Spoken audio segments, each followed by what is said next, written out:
ये सब पकड़ने का क्या फायदा? वो तो इंसान भी नहीं है। हम जो चाहें वो कर सकते हैं।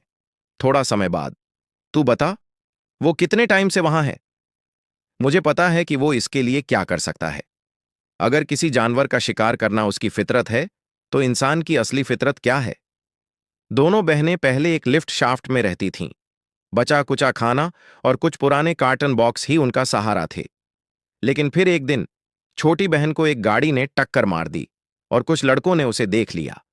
जब बड़ी बहन को पता चला कि उसकी बहन को उठा लिया गया है, तो उसकी आंखों में आंसू आ गए। दूसरी तरफ वो लड़के इस अजीब से जीव को देखकर एक्साइटेड हो गए। उन्होंने उस पर तरह तरह के एक्सपेरिमेंट शुरू कर दिए, यहां तक कि उसके दांत तक उखाड़ लिए और सबने मिलकर उसे कंगन की तरह पहन लिया। फिर उसके मुंह पर एक मेटल की प्लेट लगाकर सील कर दिया, ताकि वो चिल्ला न सके और बड़ी बहन को इधर बुला न ले।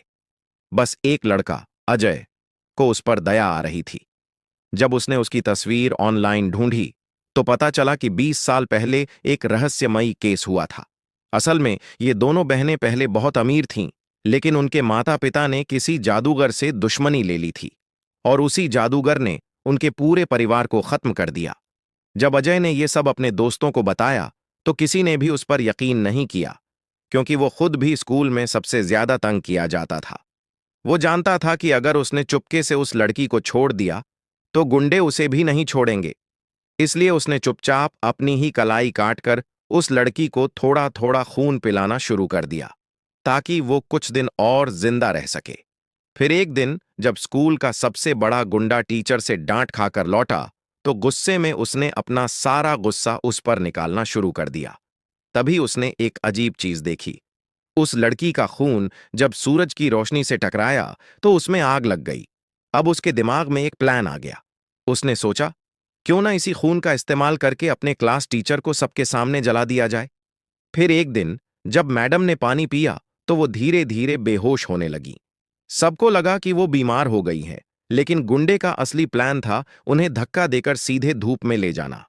जैसे ही वो धूप में पहुंची, उनके शरीर से एक अजीब सी जलन उठी और फिर देखते ही देखते वो आग की लपटों में बदल गईं। ये खबर पूरे इंटरनेट पर आग की तरह फैल गई। जब बड़ी बहन ने यह सुना, तो उसे पूरा यकीन हो गया कि उसकी बहन अब भी जिंदा है। उसके बाद स्कूल में अजीब चीजें होने लगीं।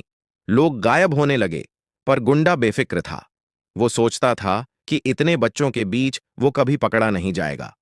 पर फिर उसे एहसास हुआ कि उसने सबसे बड़ी गलती कर दी, क्योंकि जब तक छोटी बहन नहीं मिलेगी, बड़ी बहन किसी को नहीं